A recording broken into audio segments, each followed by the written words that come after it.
Welcome to Jitasa University, where our goal is to empower nonprofits through free educational content. These short videos are all provided by trusted partners within our network as well, so each topic will be relevant to every organization, regardless of size. Let's dive right in. This month, we're featuring Allison, president of Every.org, a nonprofit platform designed to simplify and enhance charitable giving for both donors and nonprofits.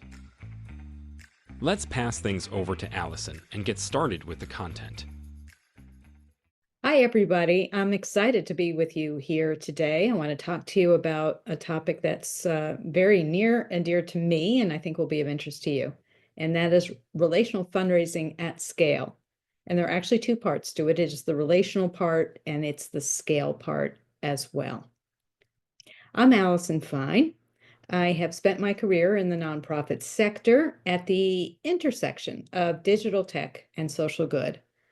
I've written 4 books on the topic, 2 of which are The Network Nonprofit and The Smart Nonprofit, which was about AI with Beth Cantor. And I am presently the president of Every.org. Every.org is a nonprofit organization, and we host a fundraising platform and a donate button, all of which are free to any nonprofit. We don't charge any setup fees. We don't charge any direct transaction fees. We don't sell any donor data. We are here to take all the friction out of online giving for nonprofits and enable any organization to accept any payment method, crypto, stocks, DAF, Venmo, credit cards, and to meet donors on our platform as well. We hope that you'll come and claim your nonprofit on Every.org and try out all of our tools. So now we're going to talk about relational fundraising at scale. I think you'll find the topic of interest given the uncertainties of this moment in time and what I know are the frustrations with online fundraising and low dollar fundraising in general in our sector.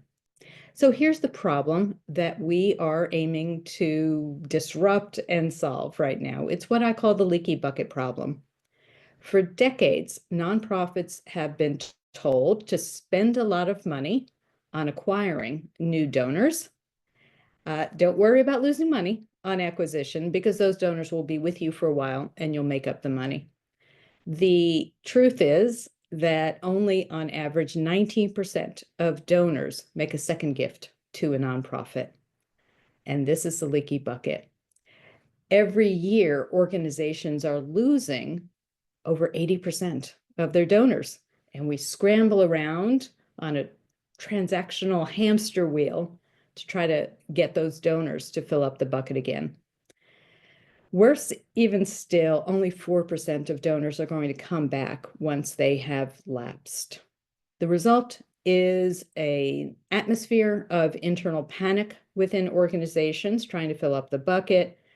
It is the overwhelming number of emails and solicitations that donors get and donors don't like. And we know that because there are 20% fewer people giving to a cause today than in the year 2000. And the extraordinarily high burnout rate for development staffs. So that's what we're aiming to fix with relational fundraising at scale. You probably know this, but just to reiterate, it costs 80% less to retain a donor than to get a new one. Retaining donors makes planning, financial planning, much, much easier. You know who you can count on in the future. And perhaps most importantly, as donors continue to give to your organization, as they become more engaged with you, more connected to the cause, they're going to reach out to their friends and become ambassadors and reduce your fundraising costs even more. So this is what we want to focus on, donor retention. Now, the at scale part includes in part using AI, and you can't get away from hearing about AI right now. It's everywhere in the ether. It involves a whole host of commercial products like Siri and Google and Gemini and Copilot on Microsoft that your organization might be using right now. It includes generative AI, Gen AI, like ChatGPT for drafting communications, Maybe you've gone on a site and it says you can ask us a question at any time, and it uses a chatbot to answer those questions. For fundraising, we can use it to draft proposals, to screen donors for wealth and their cause interests, to help tell more compelling stories, and of course, to even out the workflow. AI is here. It's not going to not be here. It's going to continue to grow and integrate into our organizations. The question is, how are we planning to use AI, not to do work instead of people, but to augment what people do? That's what we call co-botting, when we're getting the best out of the technology and the best out of the people, where people are in charge of relationships and problem solving and community building and always overseeing the technology. There's this great synergy between the two. And the result, the real ROI, is what I call the dividend of time. AI is great at doing rote tasks, answering the same questions, analyzing data, making predictions. And what it does when it's used carefully, responsibly, ethically, and well, is free up staff time. And that's a leadership question of what are we going to do with that new time?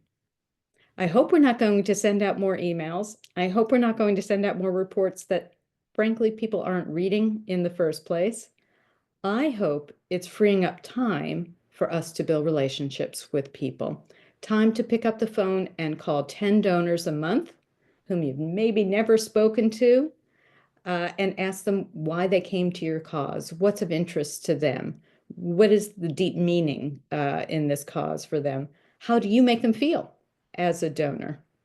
That is the true ROI of artificial intelligence. And it's a choice all organizations are going to have to make of what you're going to do with that dividend of time. So on the left-hand side of this slide, you can see what conventional transactional types of low-dollar fundraising activities are. We discuss revenue at board meetings. That's usually the centerpiece of board meetings, is how are we doing year to date against our budget? What cash has come in the door? We celebrate the percent of people who've responded to solicitations. So if the conventional wisdom is a 3% response is great. If you get a 4% response, hoorah. That's an odd thing to celebrate, and I'll tell you why in just a second. We're communicating out at people, right? We're broadcasting in one direction. We often ask for money. We ask for one-time gifts over and over again. We tend to look at people like financial contributors as if that is their greatest asset. And we have a spray and pray approach, which is a one-size-fits-all approach to fundraising. There's an alternative, and that is a relational model. A relational model requires discussion at the board table on donor retention rates. I've been on boards for a very long time. I've never had a discussion about donor retention rates, only cash in the door. We wonder why those 97% of people ignored our solicitations. We don't just write them off. We engage in two-way conversation with people. We ask them what they think, and we respond with why we can or can't do whatever they suggest. We see people as full human beings with resources, with experience, with expertise, with their own social networks. And we try to personalize the experience that they have. That's where AI can come in and be enormously helpful. So there are 3 steps to becoming a great relational fundraiser. The first starts with a new mindset. A new mindset prioritizes relational fundraising by changing some of the measures at the board table and throughout the organization. We're looking to create opportunities for conversation. For instance, your organization might be accustomed to using dummy emails on communications because you don't want a flood of incoming communications and emails. I think that's a happy problem. I think I look for all sorts of opportunities to open up myself to conversations with anybody interested in my cause. And then Oh, for Pete's sake, please stop asking so often. It is so unrelational, so distancing to ask in every communication. Again, I know that's the conventional wisdom, but for the very low response rates and donations that it creates, it's very off-putting for people. After a shift in mindset, we think about a reset. So how can we refocus the board agenda and center donor retention rather than cash in the door? How can we get board members to think about being in conversation with their friends about your cause and not having to make an ask right away? We know that that is difficult for a lot of board members. It requires thinking about how you spend your time. Think about it this way. In most organizations, 80% of development time is spent on donor acquisition and 20% on retention. What would happen if you flip that over? And finally, think about putting time on your calendar. Hopefully you have that dividend of time by the smart use of AI to actually call donors. Wouldn't that be a great thing to do? And the last phase is practice. Now, I am not suggesting that you turn over all of your development and fundraising practices today to become relational. This is going to take some experimentation and it's going to take some time, and that's fine. There is no huge rush to do all of this all at once. Think about one donor-centric experiment you all could do this year. I recently heard about a board who asks their members to come an hour early to every board meeting. They spend that hour doing what they call a thankathon. They all call donors and just thank them. It's a lovely way to spend time with board members. It's social time together, and the donors love getting these calls. And then think more about your donors as their own social networks. See, think about if donors live in the same zip code. They could be encouraged to have coffee on their own. You don't have to be there. They have at least your cause in common. So let's look at some ways that you could use every.org to become more relational in your fundraising practices. The first thing is we really need to customize thank yous. They need to feel more human.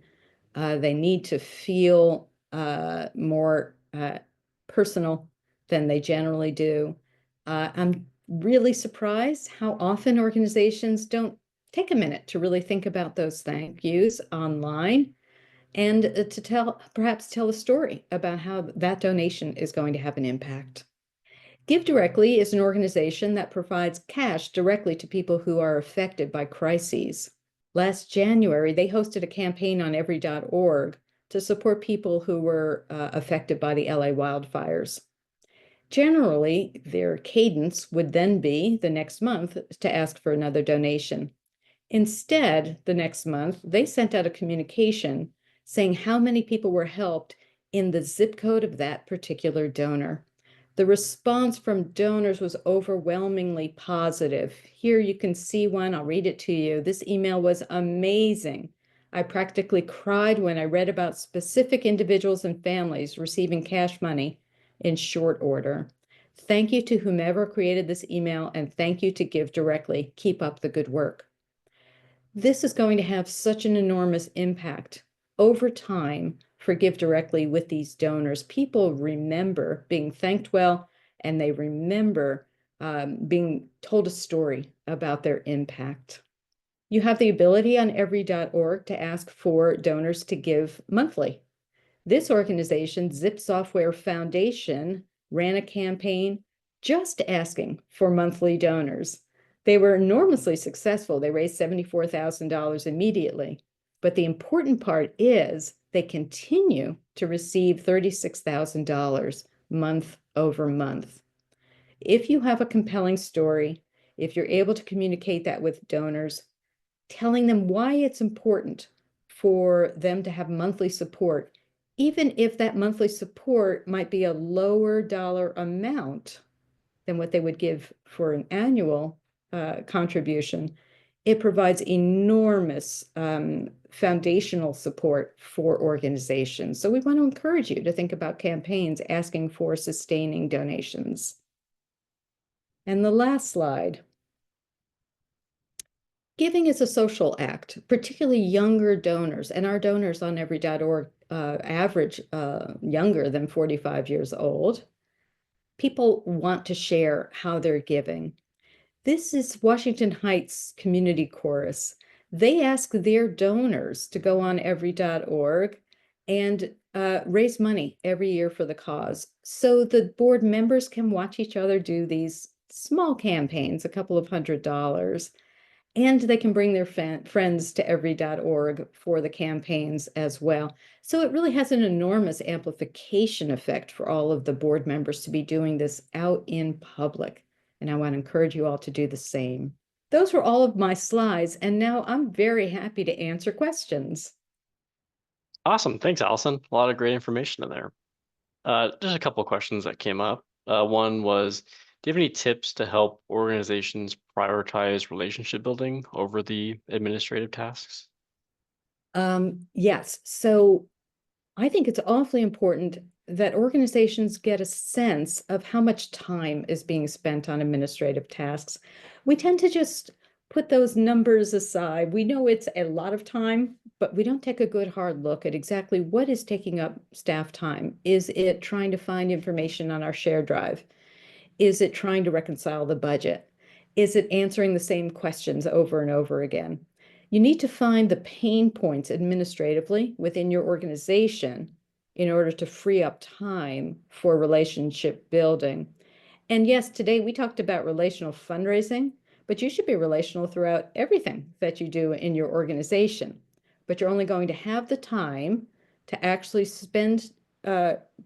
engage with people inside and outside of the organization once you fix all of the time sucks administratively within your organization. Awesome. Yeah, that makes sense. And then another one here, do you have any tips to train staff and volunteers to ask for that input instead of asking for money directly? I love that question. And I get that question a lot because when I suggest to people, open yourselves up to input, a lot of people back up right away and say, no, no, no, no, no. People are going to ask us for things we can't do, or they're going to make us do things we don't want to do. And that's not a relational way of thinking, right? You are not required to do what anybody suggests or provides input to. What you are required to do is to explain what your organization does, explain maybe why that suggestion is difficult or not on mission or is beyond your resources, and then be in conversation with people. It might not just be a one-time back and forth. It might take a little bit more time than that. But a really important axiom, an important saying that I love is, nobody minds being disagreed with. They mind being ignored. So don't ignore them. Gotcha. Yeah, that makes sense.